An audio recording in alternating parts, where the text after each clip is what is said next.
Welcome back to Your Money and Your Life. Now, currently, there are more than 300 ETFs or exchange-traded funds listed on the Australian Stock Exchange.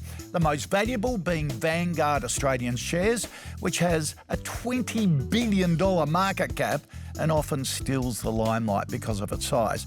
But did you know there are also smaller ETF subsets available to investors?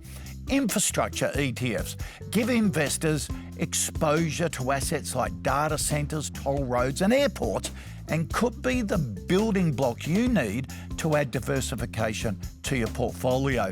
For more of this, I'm joined by the ETF whisperer himself, back again. Andrew Weiland joins us from DP Wealth Advisory, based in Toowoomba. Andrew, great to see you, mate. Thanks for the Toowoomba call out, Koshy. Tell us about infrastructure ETFs. What do they hold? What do they do? So for a number of people who are watching this, they're driving to and from work or to kids' sport or whatever the case may be, and they pay a toll. And in Australia, that would be to Transurban. You can certainly see for a number of people, infrastructure plays an important part in their lives as well. And I say to my clients, just like bank shares, don't get mad, get even. Buy bank shares, or you could buy Transurban shares and share in the dividends, etc. Right. But that's concentration risk. And previously you and I discussed the dangers of concentration risk. So another way to do it is to buy a basket of infrastructure companies. And so on the ASX, there's the ETFs that you were talking about before, these exchange-traded funds.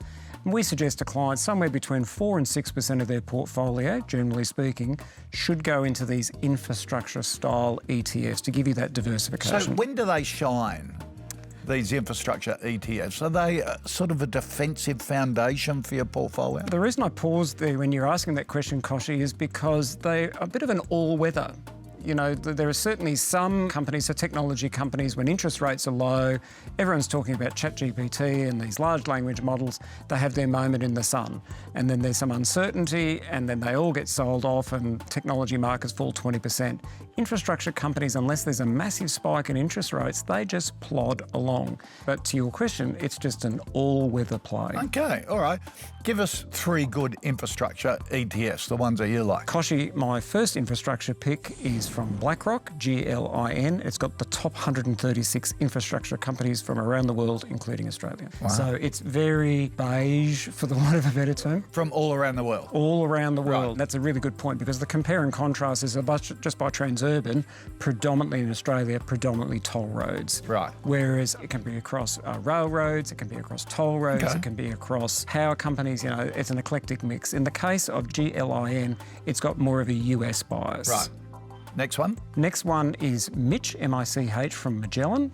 And so it is more active. It is trying to actively find where there's opportunities. It's got more of a bias towards toll roads. Right. So it's got about $550 million worth of funds under management. GLIN's got over $1 billion. Right.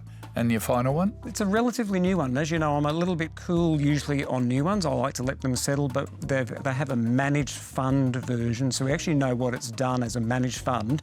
It's now just being recently listed on the ASX as an ETF, and it's from Clearbridge. And what it is, it's a hedged version of their strategy. The MICH has got a European bent, GLIN's got a US bent.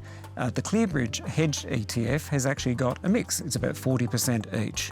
Right. And so it's performed quite well. It's also paying a reasonable dividend as well. So if you've got more of a US bias, you might consider GLIN, and you want passive. If you want more active and you think European infrastructure is the way to go, MICH. If you're saying, look, it's all a bit too hard, maybe just one that's sort of a bit of a blend of everything, then potentially the Clearbridge version is the way to go. Great foundations for your portfolio. Andrew, good to see you. Thanks, Koshy.